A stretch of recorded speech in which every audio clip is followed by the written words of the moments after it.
Hey, so this is Blaze, and I have a very interesting individual, brother here, and I do mean real brother for a whole lifetime. Original member of the Los Angeles Black Panthers. Yes, Black Panther Party, Los Angeles chapter. Los Angeles chapter. So I'm going to step out of the picture and let Mr. Deacon Alexander tell you a little bit about his initial contact with the movement, bit of what communism, some other organizations are involved, and we're going to end this little chapter with his personal relationship and understanding of the truth about Angela Davis. Good enough? Certainly. All right, hold on one second. I would like to talk to you about how I joined the Black Power movement. You know, actually, it starts with me in 1956 when my parents took me to a rally in San Diego in 1955 because a young man was murdered in the state of Mississippi. He was lynched, he was castrated, and the people all over the country were saddened. They were absolutely upset about this incident. So this is my introduction, so to speak, to the movement.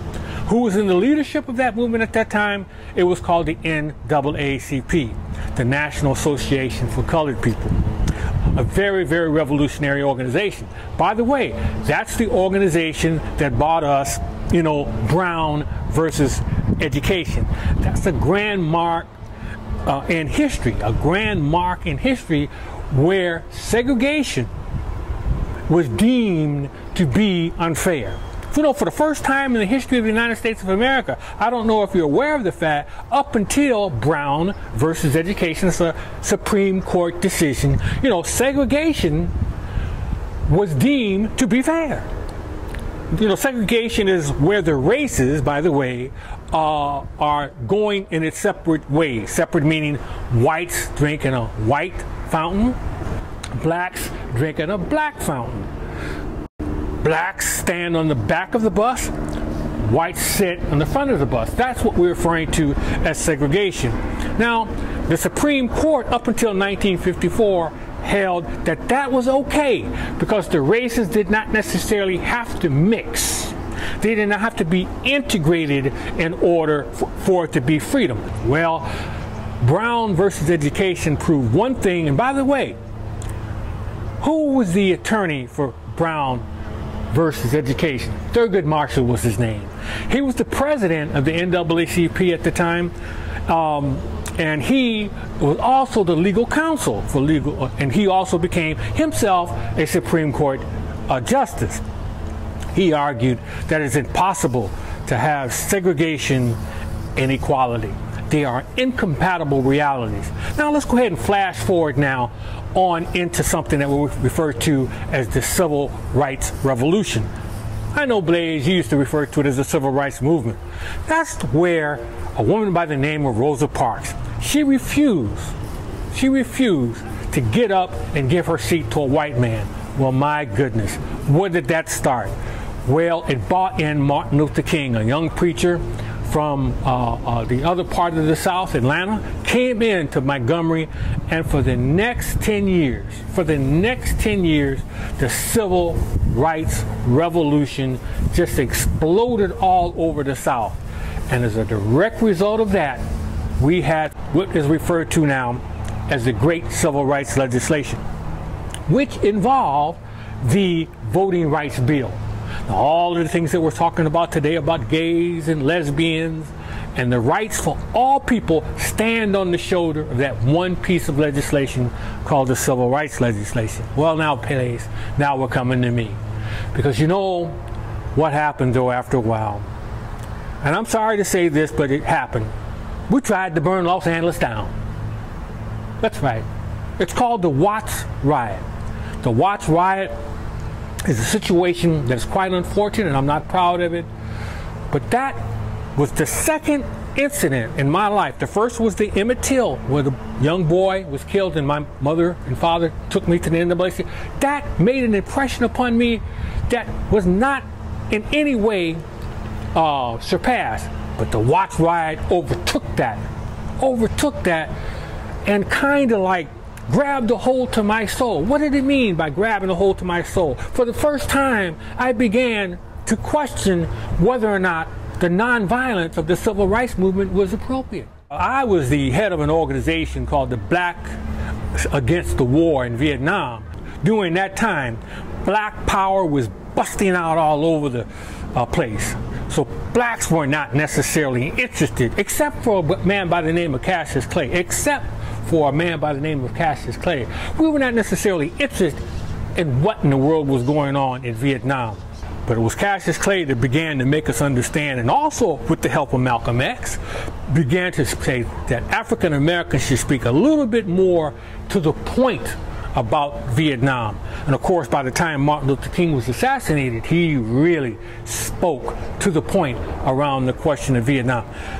Martin Luther King was the first grand African American leader to speak out against the war in Vietnam. Some say that's the reason why he caught a bullet to the head.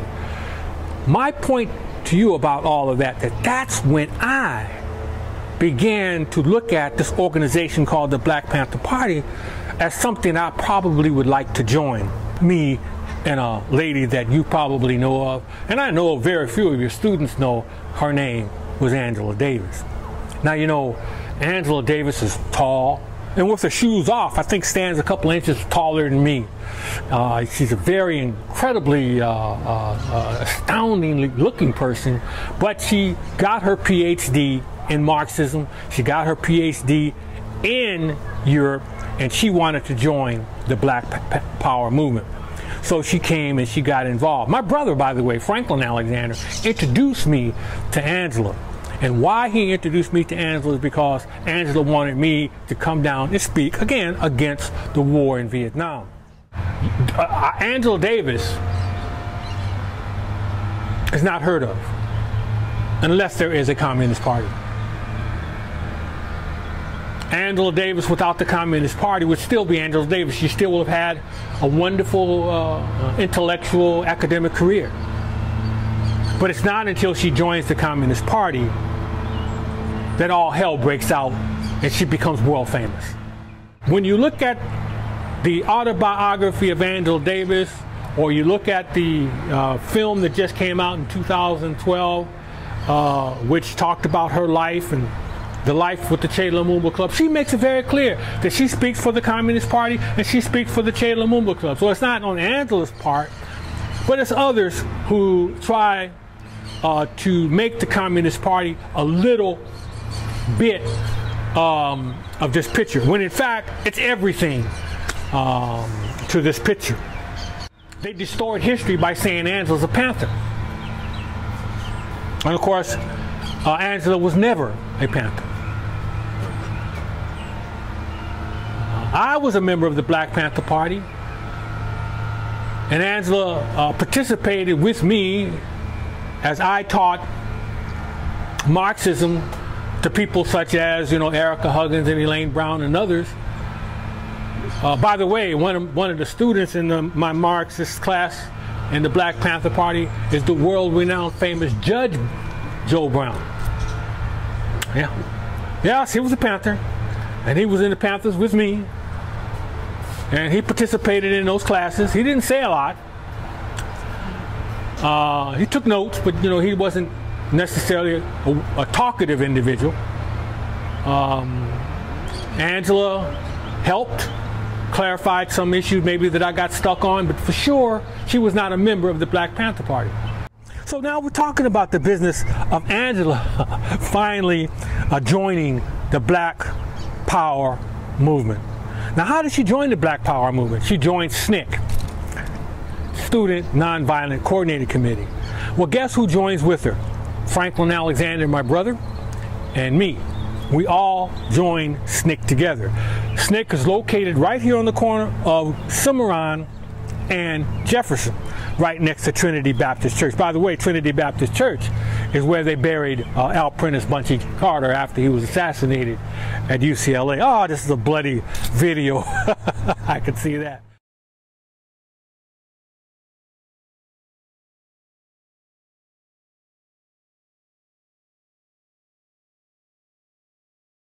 Jonathan Jackson starts distributing these weapons to the two prisoners, William McLean, William Christmas, and Rochelle McGee. He distributes these weapons to them. He grabs the judge by the head, snatches the judge, wraps the judge's head, places a gun inside the judge's mouth, walks the judge out. This is Jonathan Jackson doing all of this. By the time he gets to the van, he orders the judge inside the van. The police open fire on the van. Minutes later, the body's pulled out. The judge is missing a head. The judge is missing a head. Jonathan obviously is dead. And within seconds, over the news, those guns belong to Angela Davis, i.e. Angela Davis is now a wanted woman. Angela Davis is now a wanted woman. As I said before already, we have Governor Reagan to thank for all his celebrity, but guess who gets into the picture now? J. Edgar Hoover and Richard M. Nixon get into the picture to claim that Angela Davis is the most wanted fugitive in the history of the United States of America and must be caught at all times. We're looking at a situation where now she has to go to trial. Blaze, I am shocked to find out that there is no bail. There is no bail because the United States has what they refer to as a death penalty. Well, my sister Charlene Mitchell is responsible for taking the campaign to free Angela Davis to the socialist world. And as a result of going to the socialist world, everybody gets into the fight. The Soviet Union, Vietnam, obviously the ANC from South Africa. So this case, I'm referring now to the Angela Davis case, is being watched by everyone in the world. Now, interestingly enough, this is 1970, 1971, 1972. Angela's in jail. No bail. All of a sudden, the death penalty does no longer exist. The death penalty is defeated. This lady is on trial for kidnap, murder, and conspiracy. I don't care. Angela Davis is granted bail within hours. Within hours.